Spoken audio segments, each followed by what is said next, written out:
John Swadd used to point out there are so many areas where the Buddha talks about not self. But there are also areas where he talks about self. As in the chant just now, I'm the owner of my actions. You don't say, my actions are not self, or the actor is not self. You take responsibility for your actions. There's also that passage where we say, may I look after myself with ease, which can also be translated, may I be happy looking after myself. In other words, may you do a good job of looking after your happiness. Buddhism is one of the few religions where they don't make you feel embarrassed about wanting to be happy. It's right up front. The question is, what do you do? How do you do it? How do you find your happiness? Because we also take into consideration that thought, may all living beings look after themselves with ease. We don't want to get in the way of their true happiness. Now, this may involve sometimes getting in the way of some things that they might like us to do or want out of us, that we don't feel are really appropriate or not in our best interest. But that's not harming them. When you really harm people, it's when you get them to do things that are unskillful. We take on ourselves the desire that we won't do that as we look after ourselves. So how do you look after yourself? You look after yourself by being generous, by being virtuous, by meditating. These are things that are all in your best interest. Even the contemplation of not self, the Buddha says you do that because it will be for your long-term welfare and happiness.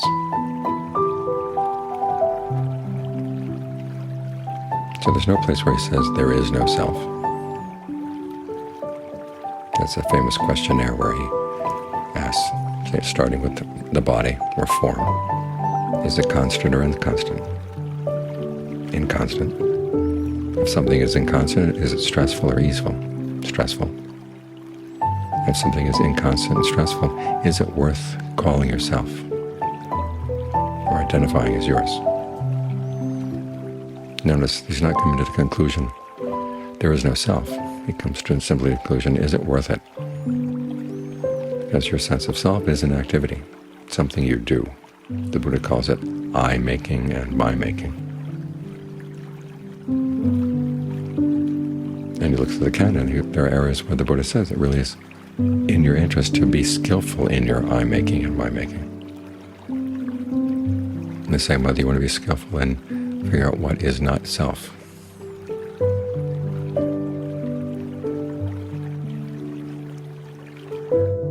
In other words, there are some areas where if you deny that you are responsible, you're actually doing something unskillful. And there are areas where you look after yourself, and it's part of the path. There's one passage where the Buddha talks about the self as a governing principle. So when you're feeling tempted to leave the practice, ask yourself,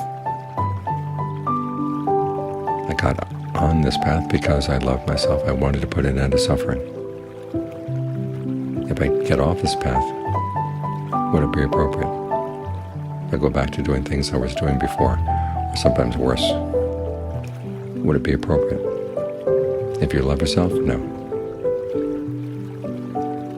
There's also a passage where Ananda talks about the need for conceit, and his term for conceit doesn't mean pride, and not so much it means simply a sense of who you are in comparison to other people, better or worse or equal. In this case, you're trying to put yourself on a par. There are other people who have gained awakening.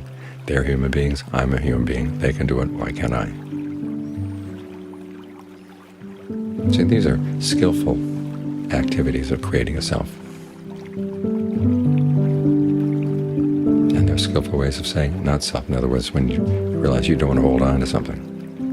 But both self and not self are there as strategies for happiness. You would identify what you want, what you hope to attain, in the sense that you will enjoy it. And then you look at what you've got in order to get that. You might call it the self as the consumer and the self as the producer or the provider.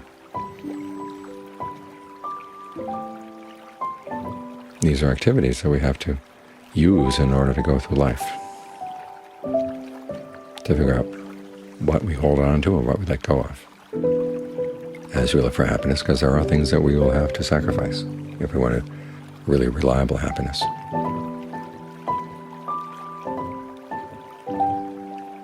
So these are motivations for practicing virtue, concentration, or generosity, virtue, and meditation. Our sense that we'll benefit from them and we have the ability to do them. You want to maintain those all the way to the last steps of the path. And once you reach the end of the path, and you've found it, the ultimate happiness, well, there's nothing you have to do in order to maintain it. That's when you can put your senses of self and not self aside. You pick them up occasionally as you continue to live. Arahants know when they're eating whose mouth to put the food in. But they wear these concepts in a different way from us.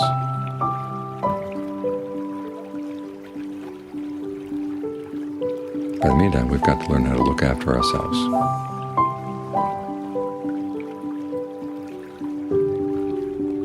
This is one of the reasons why we're sitting here meditating. We're looking after the mind, providing it with a sense of well-being in the present moment, because you're going to have that well-being.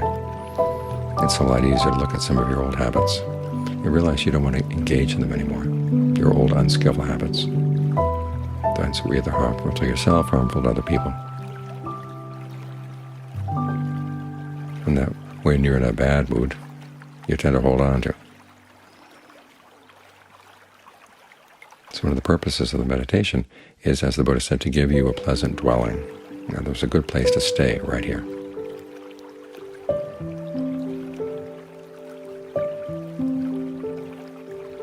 When we have a sense of well-being here, then the need to look for well-being in unskillful ways gets less and less immediate, less and less pressing, and less desirable.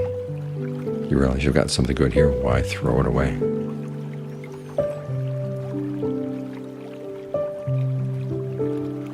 So try to maintain this sense of ease, well-being. One of the problems about meditating is that we hear, oh, there's another step, and then there's another step, and there's another step, and we get impatient to follow the stairs. Especially when we realize we have only a little bit of time. We're going to get through this as quickly as possible. Well, the mind, as John Fuang used to say, has its rhythms. And sometimes it needs some time just to rest with that sense of well-being, especially if you've been suffering or totally worn out or stressed out. The mind needs to rest. It needs to take its time. You can't get 8 hours of sleep in 1 hour. You can't get the benefits of 8 hours of meditation in 1 hour. So however long it takes in order to have the mind sense that it has enough of resting, you have to let it rest. But it's not wasted time. One, the mind does get healed in a lot of ways. And two, it does require a certain amount of insight and discernment in order to protect your concentration. Once the mind gets still, then you can see the other currents of the mind and see where they're flowing. It's like being in a train station. Sometimes you sit in a train and you look over and see there's another train moving, and you're not sure if you're moving or it's moving.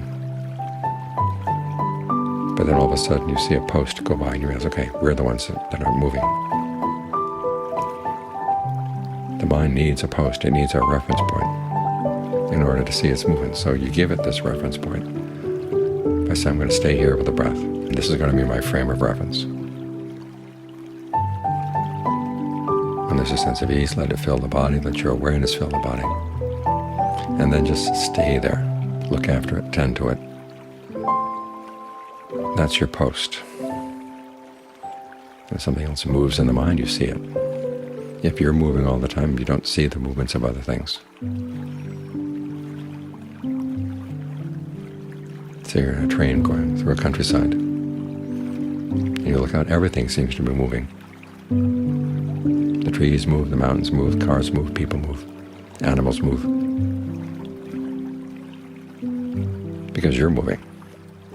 But as to what's actually staying still, and what's moving fast, what's moving slowly, you can't tell. You've got to stop.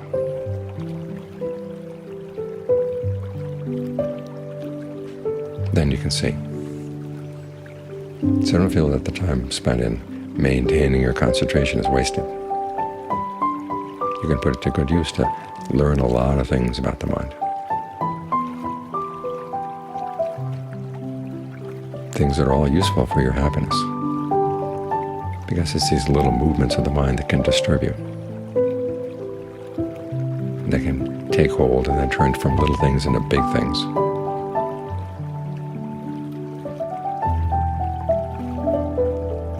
So you want to catch them when they're still small. So if they're unskillful, you can breathe through them. Analyze them when they haven't gotten too big, when you're still stepping outside of them. If they're skillful things, you want to maintain them. You want to learn how to recognize them when they're still small. So the stillness of the mind has its uses.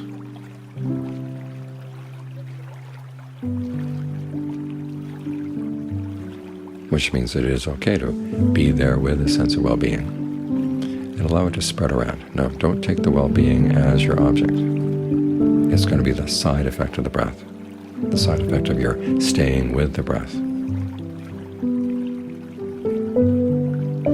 Look after the causes, and the effects will take care of themselves.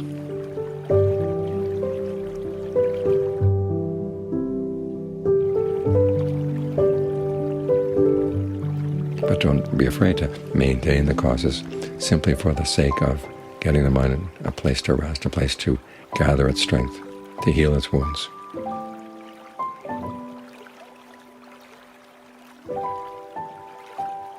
Because it's all part of the path.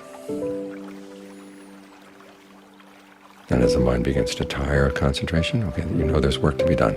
Then you can put it to work. If in doing the work, things start getting unclear, go back to the concentration. The Buddha calls it a home for the mind. So get used to living at home. There are times when we have to leave it, or there are times when you have to do work in your home. But you want this to be the default place where you stay, for the sake of your long-term welfare and happiness.